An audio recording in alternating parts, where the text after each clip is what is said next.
Hey guys, Sean here. Welcome to the F1 Word and to another launch reaction video. And what a week we've got this week.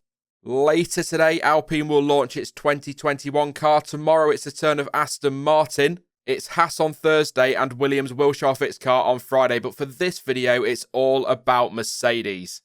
Earlier this morning, Mercedes showed off the W12 online, and as we already knew a while ago, the predominantly black livery is once again in use, but there are changes.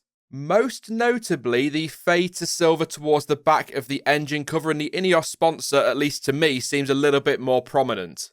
But if we're talking about things being prominent, what on earth is going on with the AMG stickers all over the back of the car? I get that it's part of the brand and they really want to sell it, that's fine. But it looks like someone forgot to remove the watermark from the image before posting it online. Again, I get the need for branding. These cars are essentially very quick advertising hoardings and billboards. And it's been known for a while now that Daimler is really wanting to push the AMG performance side of things this year. I just think it could have been done a little bit better. And it does appear, at first glance at least, to just obscure the driver number a little bit, maybe. I don't know. I just preferred the three-pointed stars across the back that we've seen previously. It just looked a little bit slicker. But I'm not going to sit here and claim that I hate it because I don't. What I will say, though, is that I think it will probably look a little bit better on track, as is often the case with these renders and launch videos we see this time of year. And in the shots we saw in the launch stream, it does look better in the flesh, if you like. But frankly, the AMG thing, it doesn't bother me. It makes sense. It is not really that much of a big deal. I like the black livery. I loved it last year, and once again, the Patronus really pops on there. So for the most part, I do like the look. Of course, the messaging behind the livery, it goes without saying, is hugely important, but based purely on aesthetics, it is an extremely good-looking livery, except for one little thing which I'm not totally sold on, and that is that fade to silver I've already mentioned. But my initial reaction is that black, the teal or whatever colour you want to call it, with the silver and the red just seems a bit much. I suppose like there's too much going on. Again though, it might look a hell of a lot better when it's out on track. Renders can be very deceptive and they don't always tell the full story. On the subject, nice little segue of not telling the full story. When it comes to the more technical side of things, there's not a huge amount to pick out that we haven't already seen on other cars. There are the expected changes to the floor and other tweaks to bring it in line with the new regulations which aim to reduce the amount of downforce generated, but the team is keeping quiet, at time of recording at least, about where it has spent its development tokens. However, rather ominously, it has revealed that there are some new innovations on the engine side that have not been used before, and some of the design and reliability problems it suffered with last year have been resolved for 2021. That's going to make some rivals very nervous. So let's have a look at some of the images Mercedes has provided to show off some of the changes. This is where I try and pretend I know what I'm talking about. I really don't. At the rear, there is a more triangular cutout of the floor just in front of the rear wheels.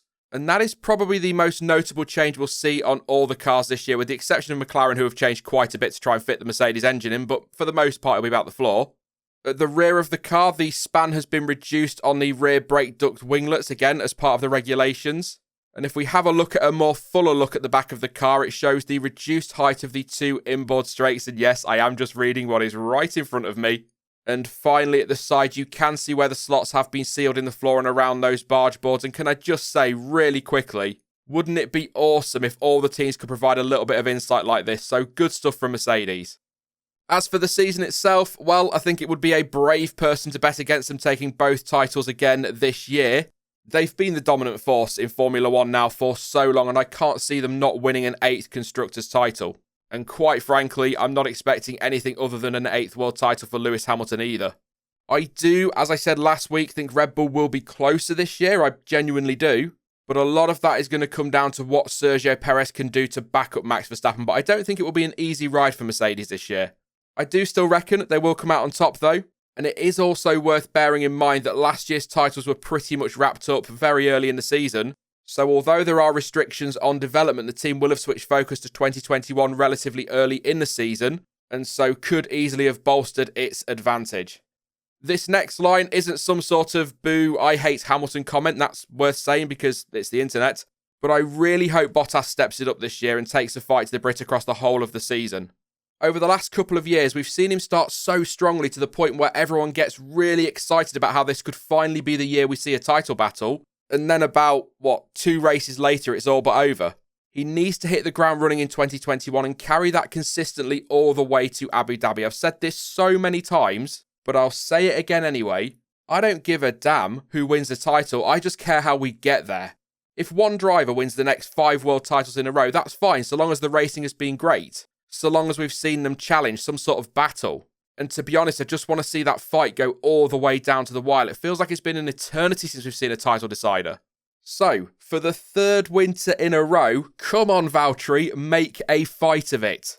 And if Max Verstappen can get involved as well, fantastic. Although, frankly, if all 20 drivers want to get involved, that's also fine. But anyway, overall, it's a really good looking car in terms of livery, and the more I look at it, the more shots I see of it rather than just the renders, the more I like it. Perhaps it's a grower. I'm not 100% sold, as you can probably tell, but I'm sure there are plenty of you who fell in love with that livery straight away. And from a technical side, it will be interesting to see just how different the W12 looks in terms of design come Bahrain. As I said a minute ago, they're not saying anything about where they spent their development tokens at time of recording. And when you look at Red Bull, they've been fairly secretive with the RB16B, so I'd expect to see more than a handful of changes on that Mercedes come the end of March. Looking forward to Development Corner in testing coverage with Ted Kravitz, that could be good. That is it for this launch reaction video though, but you can, as always, let me know your thoughts on the W12 down in the comments section. And do you think Bottas can make a fight of it in 2021? Now, I will be back later today, double upload with some reaction to the Alpine launch. But in the meantime, if you did enjoy this video, then please do leave a like as it really helps out the channel. And don't forget to subscribe so you don't miss out on any future videos. But as ever, thank you for watching. I've been Sean, this has been the F1 Word, and until later this afternoon, goodbye.